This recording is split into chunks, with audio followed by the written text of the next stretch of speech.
It's Tuesday night. You open your banking app, not because you want to, but because your car insurance auto-drafts on Thursday and you need to know if it's going to clear. The balance says $114. Insurance is $156. You have 2 days to figure out how to move $42 from somewhere: a credit card cash advance, a transfer from savings that has $11 in it, or just letting it overdraft and eating the $35 fee because at least then the insurance doesn't lapse. You run through the options while standing in your kitchen, and every single one of them costs money you don't have. You're not checking your balance. You're checking if you're about to get charged for existing. You've done this math before. Not once. Not during a rough patch. Every month. For as long as you can remember. And here's what nobody tells you about this situation. Being broke isn't just the absence of money. It's an active, ongoing expense. There is a real, measurable dollar amount that you pay every month specifically because you don't have enough money, and that dollar amount is large enough that it's one of the reasons you never get ahead. There's a term for it that most financial advisors don't use because their clients don't live it: the poverty tax. And there's a layer underneath all these fees that's even worse than the fees themselves, because it makes sure escaping gets harder the longer you stay. We'll get there. My name is Kai, and I spend way too much time thinking about money and why the people who have the least end up paying the most for basic financial survival. If you're living paycheck to paycheck and wondering why your income goes up, but your situation doesn't change, or if you've never lived this way and want to understand why it's so hard to escape, make sure to subscribe and hit the like button if this helps you see the math clearly. Let's start with the fee that almost everyone in this situation knows by heart. Overdraft fees. Your bank charges you $35 every time a transaction posts to your account, and there isn't enough money to cover it. That's not a service. That's not the bank extending you a courtesy. That's a penalty for being broke on the wrong day of the month. The average American who overdrafts does it multiple times per year. And because of how banks process transactions, posting the largest charges first, not chronologically, a single bad day can trigger 3 or 4 overdraft fees before you even know the first one hit. You wake up, check your phone in bed with one eye open because you already know it's going to be bad, and $140 has disappeared. Not because you spent $140. Because you were $12 short on a Tuesday and 4 transactions posted overnight in the order that maximize the bank's fee income. The $3 coffee posted last, but the $80 utility payment posted first, and each one that failed triggered its own $35 fee. That's not a glitch. That's the system working the way it was built. And if you can't cover the overdraft within a few days, some banks charge extended overdraft fees. Another $25. For every 5 days, the account stays negative. So now you're paying interest on the privilege of being broke. That Tuesday when you were $12 short, it just cost you $60 to $100 by Friday. Late payment fees are the next layer, and they hit harder than most people realize because the damage compounds in ways that aren't on the bill. Your credit card charges $29 to $41 for a late payment. But that's the visible cost. The invisible cost is the penalty APR, which jumps your interest rate from whatever you were paying, maybe 22%, to 29.99%. And it doesn't just apply to new purchases. It can retroactively apply to your existing balance. So that $3,000 you've been carrying on the card at 22% is now accruing interest at 29.99%, and it'll stay there for at least 6 months of on-time payments. One late payment, because your paycheck deposited a day after the due date, just added hundreds of dollars in interest over the next year. Now multiply that across every bill you have. Rent late fee, $50 to $150. Utility reconnection fee, $25 to $75.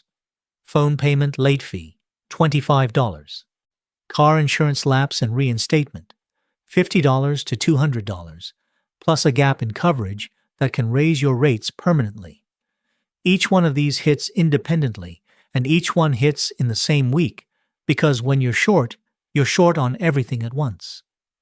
Here's what one bad month actually looks like. Your paycheck is 2 days late because of a bank processing delay.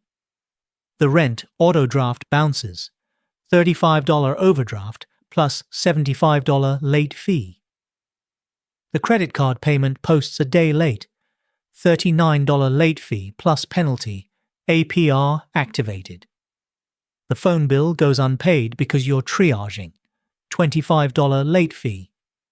You cover the car insurance with a credit card cash advance, $15 transaction fee plus 27% APR from day one, no grace period. $35, $75, $39, $25, $15. That's not spending, that's the system taking a cut. Total damage from one paycheck arriving 48 hours late, over $200 in fees, plus ongoing penalty interest that follows you for months. That's not financial irresponsibility. That's a 2-day delay turning into a 3-month setback. Here's a cost that almost nobody talks about, and it's one of the most expensive parts of being paycheck to paycheck. You pay more per unit for literally everything. Buying in bulk is cheaper. Everyone knows this. A 24-pack of paper towels at Costco costs less per roll than buying 2 rolls at the corner store. The family-size box of cereal is half the per-ounce price of the small box. The annual subscription is cheaper than the monthly one. But all of those savings require one thing you don't have: extra money right now. When you're living paycheck to paycheck, you can't spend $80 at Costco to save $30 over 2 months. You can't even get through the door. The membership alone is another bill you don't have room for. You can buy what you can afford this week. And what you can afford this week is the $4 package that costs twice as much per unit as the $12 package you can't swing. The small bottle of laundry detergent, the 4-pack instead of the 12-pack, the single roll instead of the bundle. Over a year, this adds up to hundreds of dollars in surcharges for not having margin. Economists call it the poverty premium. You're paying more for the same products because your cash flow doesn't allow you to buy efficiently. The person with $200 of margin spends less per month on the exact same things you buy. They're not smarter shoppers, they just have the cash to buy smart. The same mechanism hits transportation. You can't afford a reliable used car for $8,000, so you buy a $2,500 car that breaks down every 4 months. Each repair costs $300 to $800. Over 2 years, you've spent $4,000 on a car that's still unreliable and now needs a $1,200 repair you can't cover. So you buy another $2,500 car. The person who spent $8,000 once is still driving the same vehicle 3 years later. You've spent $9,000 and you're on your second. And it's not just the money, it's the time. Every breakdown costs you a day of work, or a shift you couldn't cover, or a ride you had to beg for. The person with the reliable car never thinks about getting to work. For you, transportation is a daily calculation that fails just often enough to make everything else harder.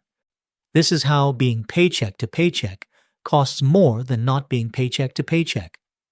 The upfront savings you can't access create downstream costs that exceed what the savings would have been. You're not choosing the expensive option because you don't know better. It's the only option your cash flow allows.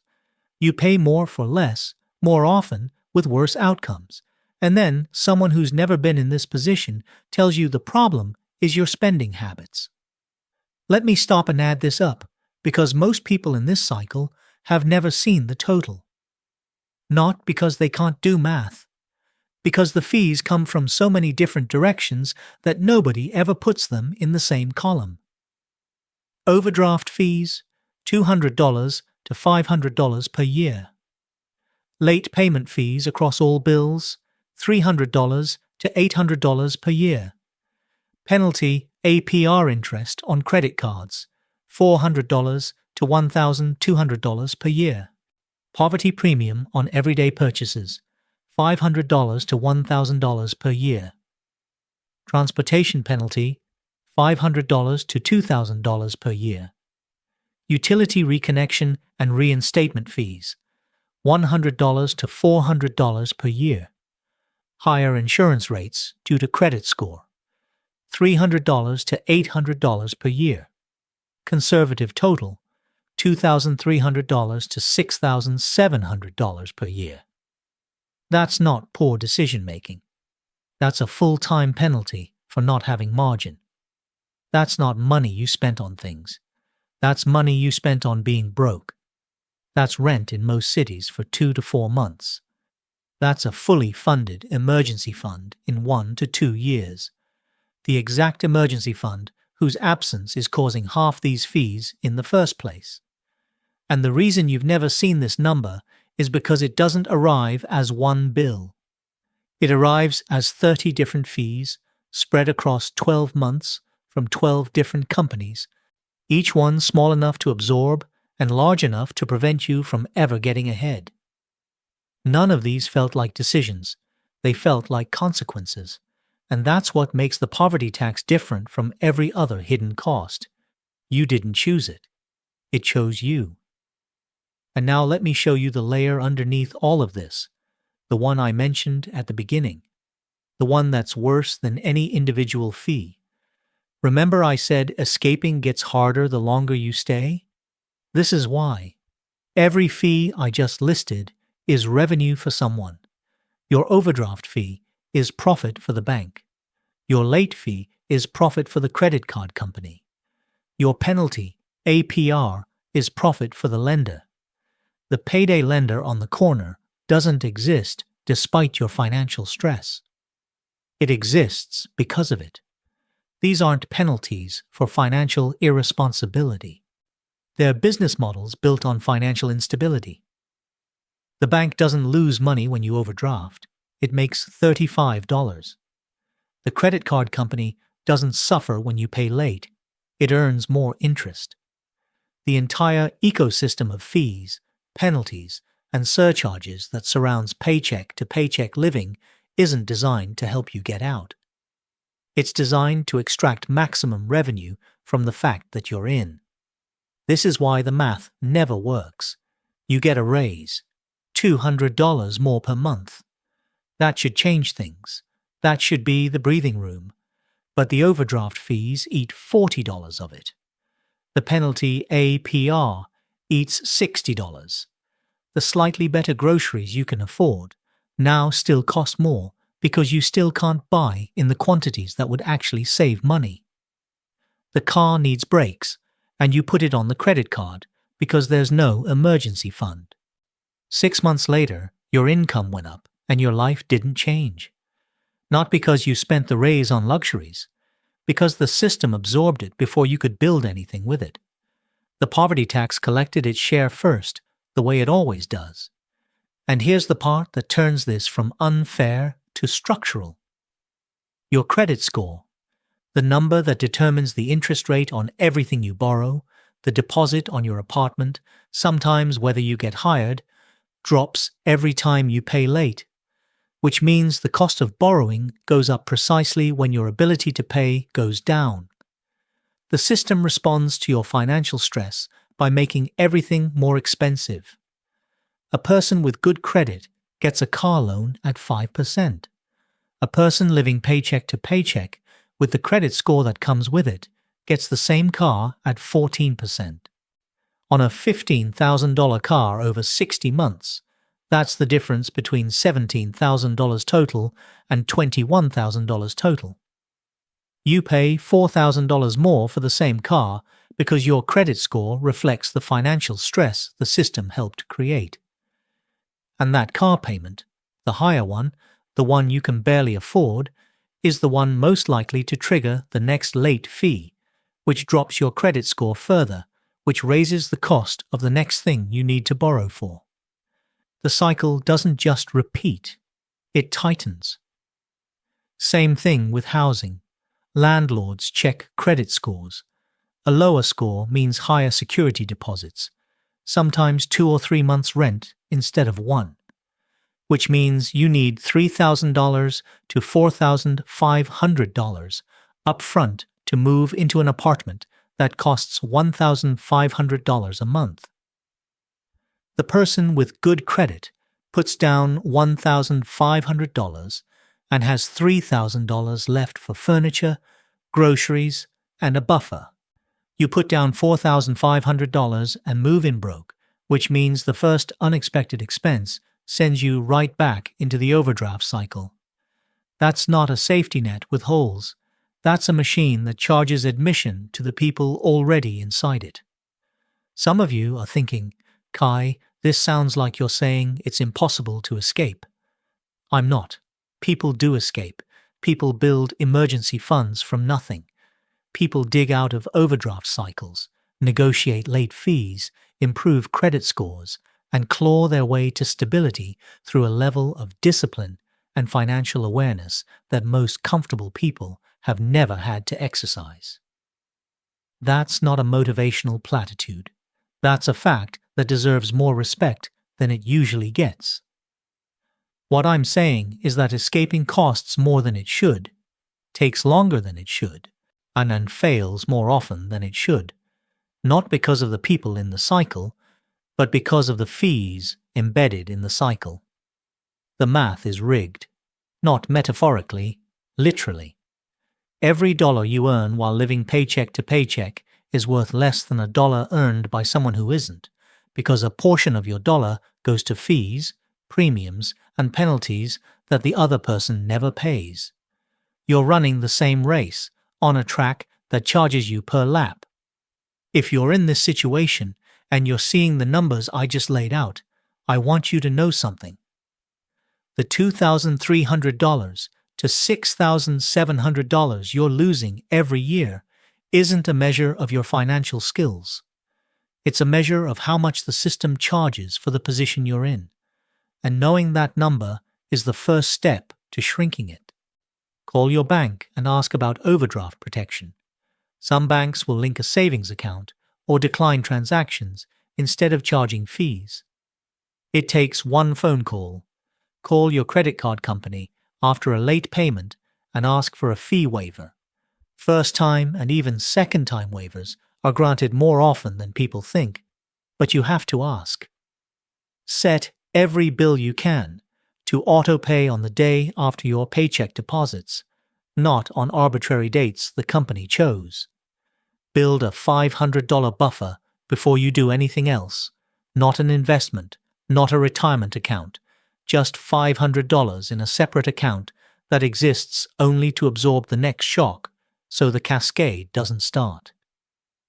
That single buffer eliminates the majority of overdraft and late fee damage. None of this fixes the system. It just stops it from charging you extra while you try to breathe. And every fee you eliminate is money that stays in your account instead of being collected by a system that profits from your instability. Invested, that $2,300 to $6,700 per year is $15,000 to $50,000 over 5 years. That's not abstract wealth at retirement age.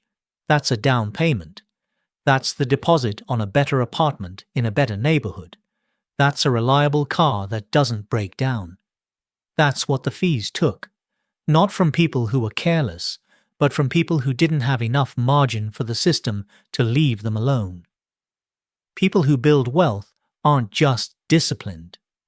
They're operating in a system that charges them less for the same life. They get lower interest rates, fewer fees, bulk pricing, and the ability to wait for better deals. They can absorb a $400 emergency without it triggering a cascade of overdrafts and late fees. Wealth doesn't just generate more wealth, it costs less to maintain. And paycheck-to-paycheck living doesn't just mean less wealth, it costs more to survive. The gap isn't just income, it's the price of existing on each side of the line. That balance you checked on Tuesday night, the $114 that wasn't going to cover the $156 auto draft. That moment isn't just stressful, it's expensive.